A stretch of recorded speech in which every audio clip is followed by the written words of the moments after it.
Good noon students, आज हम लोग हमारे बायोलॉजी में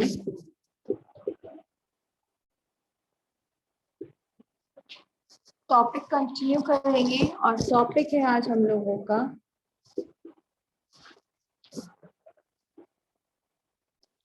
पोल्ट्री फार्मिंग। क्या है हमारा पोल्ट्री फार्मिंग?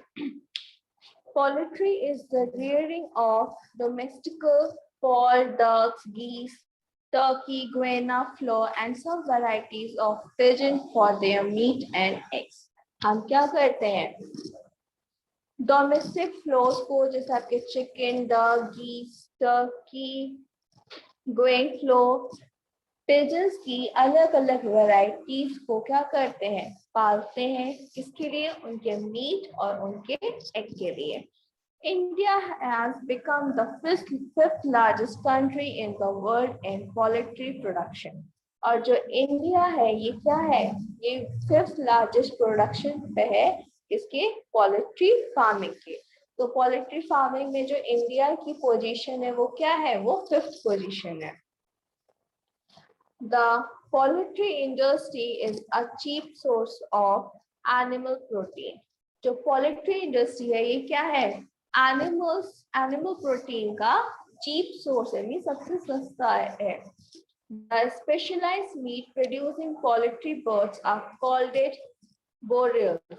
जो स्पेशलाइज्ड मीट प्रोड्यूसिंग बर्ड्स होती हैं उनको हम क्या बोलते हैं? उनको हम ब्रोइलर बोलते हैं। While egg-laying poultry birds are called it layers. जो एग प्रोड्यूसिंग बर्ड्स होती हैं, एग लेइंग बर्ड्स होती हैं, उनको लेयर्स बोलते हैं। मींस पोल्ट्री फार्मिंग में जो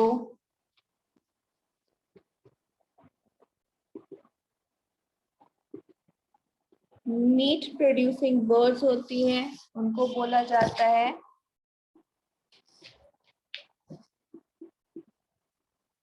ब्रोइलर्स, और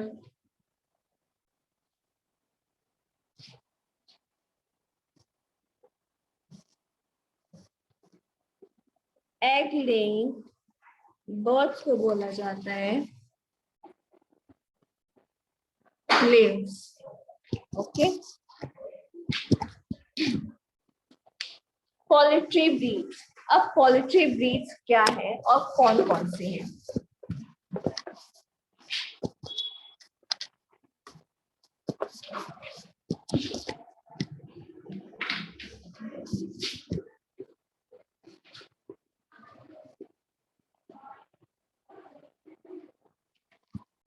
पोल्ट्री ब्रीड्स। तो फर्स्ट है हमारा इंडिजिनियस और देसी ब्रीड्स।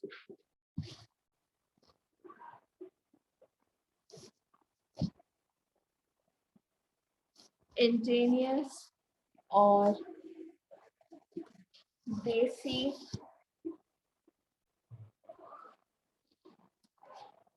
इंडिजिनियस और देसी ब्रीड्स। सेकंड है आपका एक्सोटिक ब्रीड्स। थर्ड है आपका क्रॉस ब्रीड्स। तो ये क्या है आपकी? ये तीन आपकी पोल्ट्री ब्रीड्स हैं। फर्स्ट है आपका देसी ब्रीड, सेकेंड है एक्सोटिक ब्रीड और थर्ड है आपका क्रॉस ब्रीड। अब इंडिजिनियस और देसी ब्रीड्स क्या है?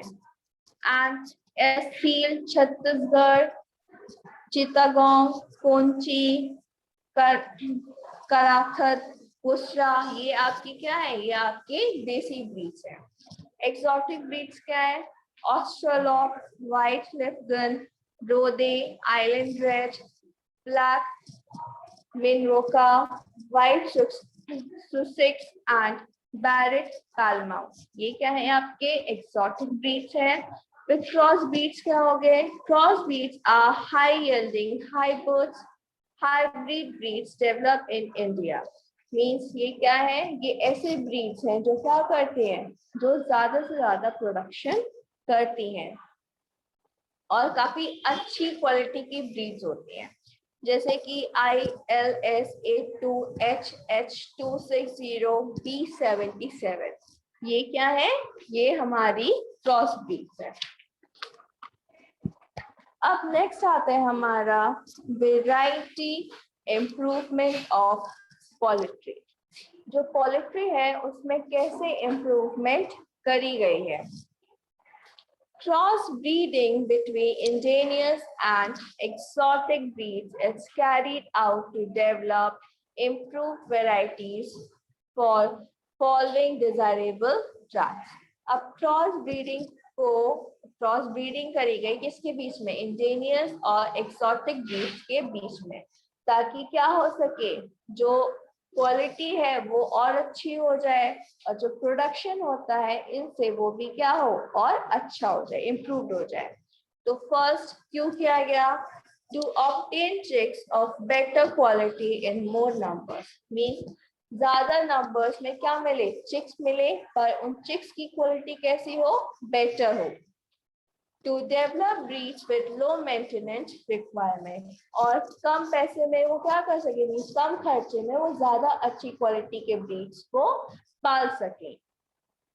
फिर to develop drop broiler parents for commercial chick production, और क्या करें? ड्रॉप बॉयलर पेरेंट्स को डेवलप करें ताकि क्या हो, जो चिक प्रोडक्शन है वो उनका कॉमर्शियल चिक प्रोडक्शन हो सके। To develop small size egg laying birds without reduction in the size of eggs। फिर क्या हो, जो एग लेइंग बर्ड्स का जो साइज हो वो स्मॉल हो, पर जो एग का साइज हो वो स्मॉल ना हो। To develop varieties which have tolerance of high temperature, और कुछ ऐसी वैरायटीज डेवलप कर सके जो क्या कर सके, हाई टेम्परेचर को मतलब कि हाई टेम्परेचर में एडजस्ट कर सके, जैसे कि समर एडेप्टेशन कैपेसिटी इसको कर सके।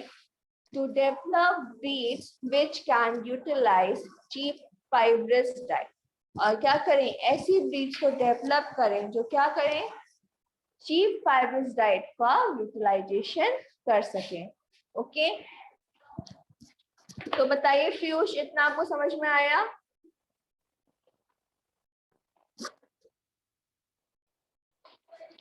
अब नेक्स्ट आता है हमारा लेयर्स और egg and boilers production.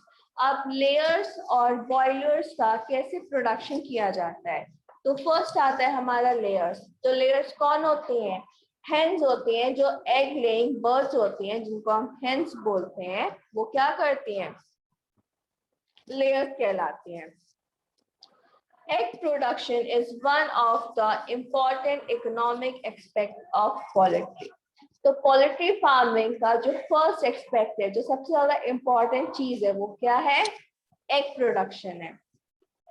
Young birds called it layers are vaccinated. जो यंग बर्ड्स होती हैं, जो यंग बर्ड्स एग देती हैं, उनको क्या किया जाता है? उनको वैक्सीनेट किया जाता है। They are feed on food rich in vitamins, minerals and micronutrients। और उनको कैसा फूड दिया जाता है जो किसमें रिच होता है? विटामिन्स में, मिनरल्स में और माइक्रोन्यूट्रिएंट में रिच होता है। They start laying eggs at the age of 5 months। और 5 months की एज में ही वो क्या कर देती है? वो एग्स देना स्टार्ट कर देती है। The average egg production period of commercial layer is 500 days। और जो एवरेज एग लेयर प्रोडक्शन है वो कितना है? वो 500 days है। When egg production becomes uneconomically, जब एग प्रोडक्शन uneconomically हो जाता है, the layers are sold for solitary। जो layers होती है वो किनको बेच दी जाती है? वो solitaires को बेच दिए जाते हैं। फिर नेक्स्ट आता है हमारा boilers. Boilers are quick growing meat producing birds which are raised for 6 to 8 weeks। Boilers क्या होते हैं? ये मीट प्रोड्यूसिंग बर्ड्स होती हैं जिनको कब तक रेस किया जाता है? 6 to 8 वीक्स तक रेस किया जाता है. They attain the weight of 700 kg to 1.5 kg. तो जिसमें बॉयलर्स का वेट कितना हो जाता है? 700 kg से 1.5 kg तक हो जाता है. Therefore should be rich in vitamin A and K. और इसीलिए जो बॉयलर्स होते हैं उनका जो फूड होता है वो किसमें रिच होता है? विटामिन ए और विटामिन के में रिच होता है. ठीक. अब नेक्स्ट है आपका housing and shelter for poultry. अब पोल्ट्री फार्मिंग के लिए हम उनको कैसे उनको रखते हैं, कैसे उनका शेल्टर प्रिपेयर करते हैं वो पढ़ेंगे. Shelter for poultry birds should be clean, dry, well illuminated and well ventilated. जो पोल्ट्री फार्मिंग में जो इनका शेल्टर होता है वो कैसा होता है? इन बर्ड्स का जो शेल्टर होता है वो हमेशा क्लीन होना चाहिए, ड्राई होना चाहिए, वेल इल्यूमिनेटेड होना चाहिए और क्या होना चाहिए? वेल वेंटिलेटेड होना चाहिए. फिर सेकंड आता है they should be given ample space for movement and acting. और उनको क्या करनी चाहिए? स्पेस प्रोवाइड करनी चाहिए ताकि वो क्या कर सके? प्रॉपरली मूव कर सके और क्या दे सके? इजिली एग्स को ले कर सके. Birds of different ages like growers, egg layers, brooding birds and broilers should be housed separately. और जो अलग अलग एजेस की बर्ड्स हैं उनका हमें क्या करना चाहिए? हाउस सेपरेटली मेंटेन करना चाहिए. Housing should be made rat proof. और जो हाउसिंग है वो कैसे प्रूफ करनी चाहिए?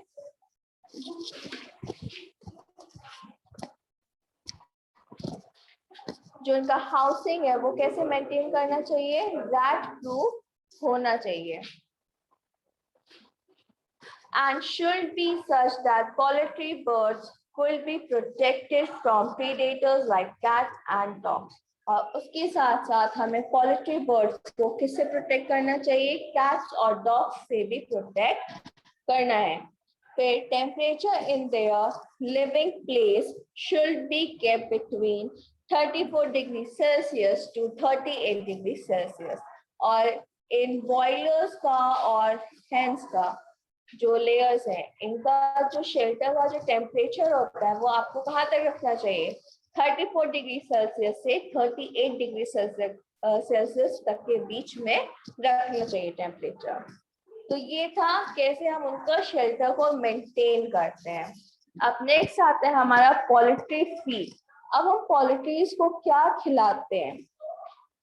Poultry feed on mashed cereals like bajra, wheat, maize and groundnut cakes. तो इनको क्या दिया जाता है? सीरियल्स दिए जाते हैं जैसे कि बाजरा, व्हीट, मेज, ग्राउंडनट. इन सबको क्या किया जाता है? इन सबको अच्छे से मैश किया जाता है और इसका एक केक बना दिया जाता है. ये सबको अच्छे से मिक्स कर दिया जाता है. Package poultry feed, fish meal and meat meal are also available in the market for feeding poultry. अगर आप मार्केट में देखोगे तो मार्केट में अब क्या होता है? पोल्ट्री फार्मिंग के पैक्ड फूड भी आते हैं.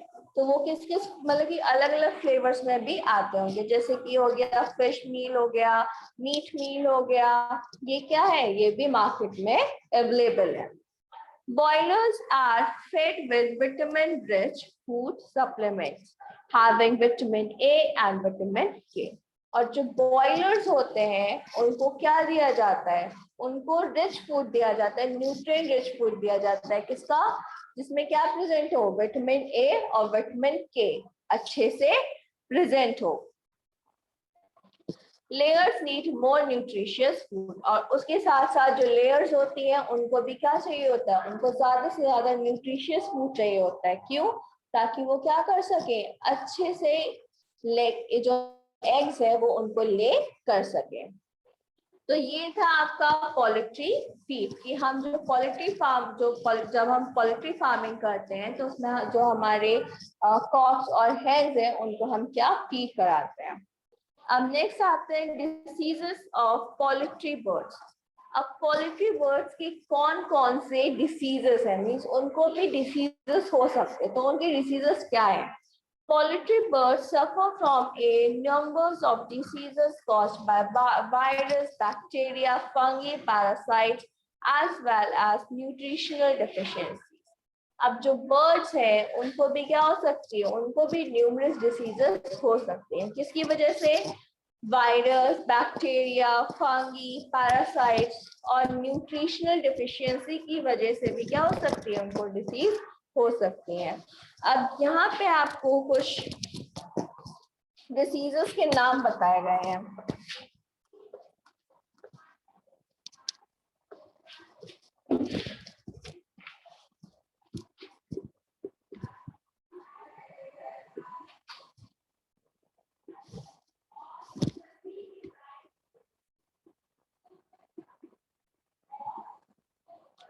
पोल्ट्री बर्ड्स के क्या डिसीजेस हैं?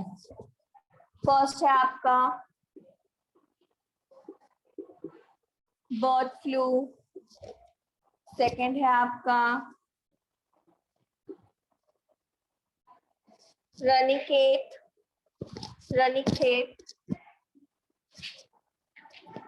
थर्ड है आपका डायरिया,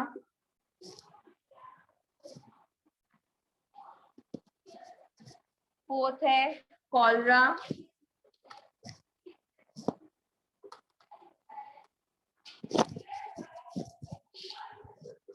फिफ्थ है ट्यूबरक्लोसिस,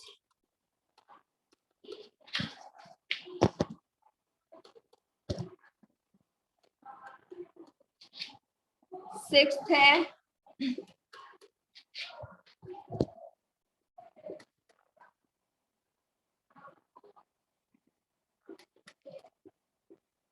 एस्परगिलोसिस। ठीक है, तो बर्ड फ्लू किसकी वजह से होता है? बर्ड फ्लू होता है वायरस की वजह से। रनखेत, ये भी वायरस की वजह से। डायरिया, कॉलरा और ट्यूबरक्लोसिस, ये तीनों होते हैं बैक्टीरिया की वजह से, और एस्परगिलोसिस होता है फंगस की वजह से। तो ये कुछ आपके डिसीजेस हैं जो हमें कहाँ मिलती हैं?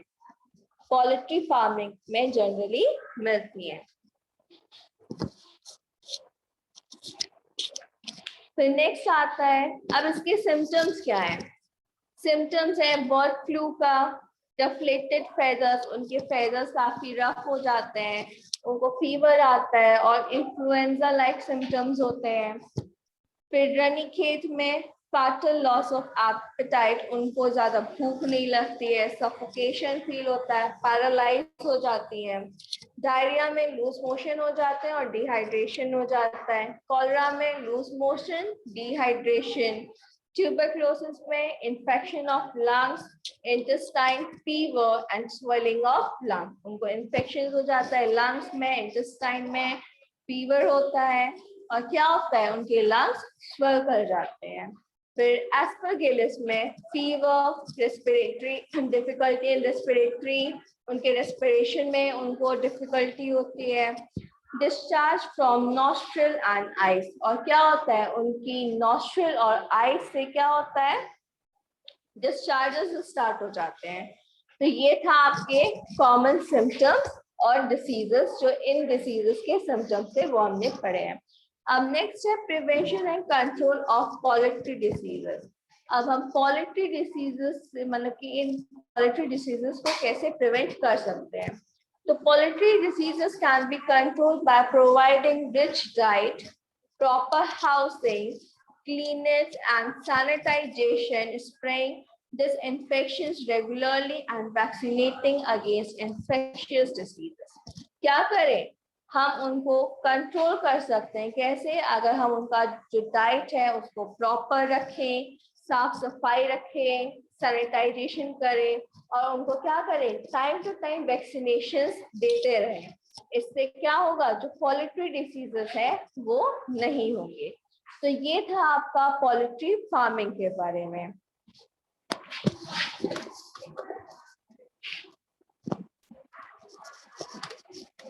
तो बताइए पीयूष, आपको पोल्ट्री फार्मिंग में कोई doubt?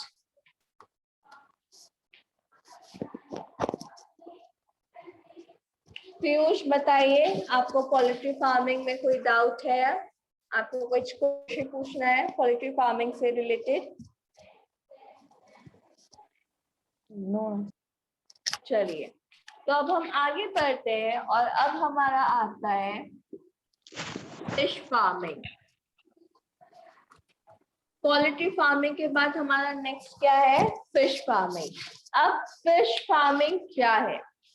Fish is an important aquatic food. Fish क्या है? ये इम्पॉर्टेंट एक्वेटिक फूड है। It is rich and cheap source of animal protein. और ये क्या है? रिच है और साथ साथ चीप सोर्स है किसका? एनिमल प्रोटीन का। It is highly nutritive and is easily digestible। और ये क्या है? हाईली न्यूट्रिटिव है और इसको क्या कर सकते हैं? इजीली डाइजेस्ट कर सकते हैं। Fish contains 40 to 25% protein, vitamin A and D, along with certain minerals such as calcium, phosphorus and iron। तो फिश में क्या होता है? 14 से 25% प्रोटीन प्रेजेंट होता है, विटामिन ए, विटामिन डी, उसके साथ साथ मिनरल्स भी प्रेजेंट होते हैं। कौन कौन से मिनरल प्रेजेंट होते हैं? कैल्शियम, फॉस्फोरस और आयरन प्रेजेंट होते हैं। अब नेक्स्ट आता है आपका fish production in India. India में जो फिश प्रोडक्शन है वो कहाँ पे और कैसे होता है? India ranks 7th among the leading fish producing countries because of long coastline network of rivers and inland water bodies। जो इंडिया की रैंक है फिश फार्मिंग में वो 7th पोजीशन है। वो क्यों है? हमारी कोस्ट लाइन को, जो कोस्ट लाइन है उसकी वजह से, जो हमारे लैंड, जो इनलैंड वाटर बॉडीज हैं उनकी वजह से क्या है? जो इंडिया की पोजीशन है वो 7th पोजीशन है। Out of the total fish obtained from ocean the world over, about 45% is procured in India। फिर जो ओशन फार्मिंग, जब ओशन से जो भी फिशेस मिलती हैं उसकी वजह से जो इंडिया का जो परसेंटेज है, मतलब कि इंडिया जो फिश प्रोड्यूस करती है, कितना वर्ल्ड का कितना परसेंट प्रोड्यूस करती है? 45% फिश प्रोड्यूस करती है। और इसीलिए इंडिया की अगर वर्ल्ड वाइड देखें, जो मरीन फिशरी है, जो मरीन प्रोडक्शन है, वो कितना है? वो सब ज्यादा है और इसलिए इंडिया की पोजीशन क्या है? 10th पोजीशन है। वर्ल्ड वाइड मरीन लेवल पे 10th है, 10th पोजीशन है। और अगर सिर्फ टोटल प्रोडक्शन देखा जाए, पूरा प्रोडक्शन देखा जाए फिश का, तो वो कितना है? वो 7th है। अब नेक्स्ट आता है हमारा types of fishery.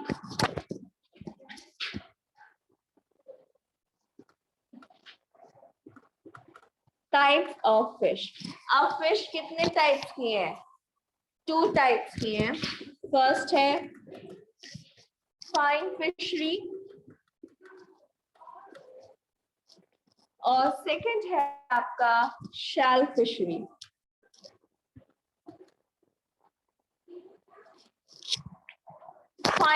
Fin fisheries क्या है?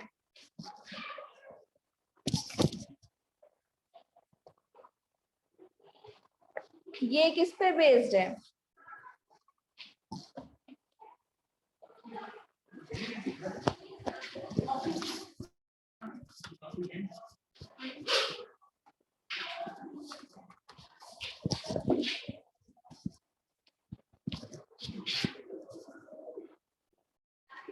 Types of fisheries. फर्स्ट ये बेस्ड है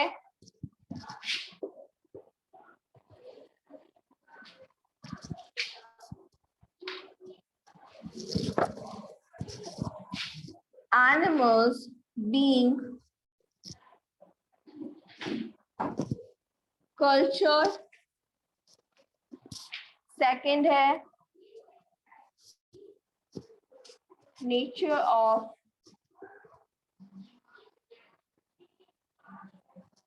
हैबिटेट, थर्ड है मोड ऑफ obtaining fish, और फोर्थ है आपका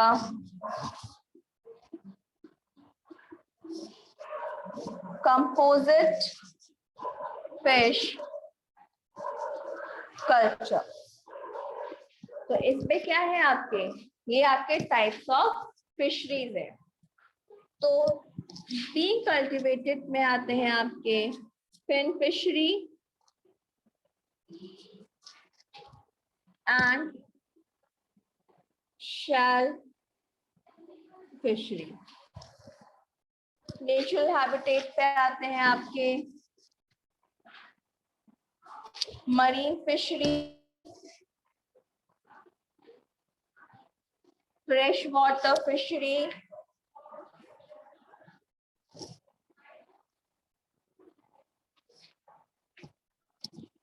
brackish water fishery and inland fishery। फिर obtaining fish में आता है आपका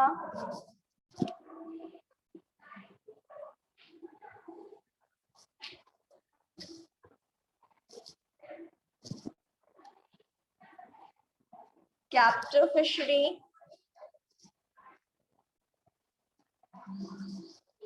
fish farming,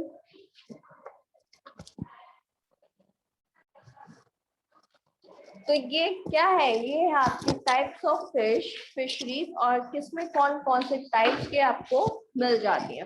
फाइन। तो फर्स्ट आता है हमारा being on animal being cultivated. किस पे बेस्ड है, एनिमल बीइंग कल्टिवेटेड पे। तो सबसे पहला आता है आपका fin fishery. It includes capturing, management, exploitation and marketing of cartilaginous and bony fishes. इसमें क्या होती है, इसमें जो फिशेस होती हैं वो कैसी होती है, कार्टिलेजियस होती हैं और बोनी फिशेस होती हैं,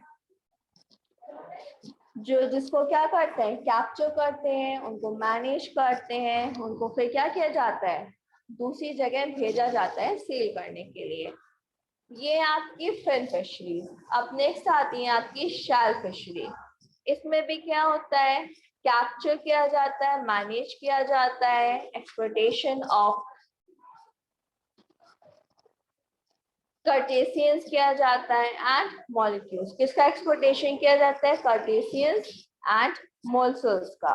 इसमें कर्टेशियंस में क्या आते हैं, प्रॉन्स और क्रैब्स आ जाते हैं आपके, और मोसल में ओस्टर और म्यूजल्स आ जाते हैं। ओके, फिर आता है हमारा वाटर हैबिटेट पे, based on nature of habitat. तो फर्स्ट है marine fishery. Fish captured from sea and ocean from marine fishery. Marine fish में क्या किया जाता है, सीज और ओशन से फिशेस को कैप्चर किया जाता है। Popular marine fish varieties consumed as a food as Bombay duck, salmon, hilsa, pomfret, tuna, eel and mackerel etc. अब ये क्या है, ये कई पॉपुलर मरीन फिशेस हैं जो फेमस हैं। फिर है India's marine fishery resources include 7,500 kilometer of coastline and the deep seas beyond it। जो इंडिया की फिशरी प्रोड्यूशन है उसकी जो कोस्ट लाइन है वो कितनी है, 7,500 किलोमीटर तक है, और अगर डीप सीज में जाएंगे तो वो काफी गहराई तक कहीं पे भी है।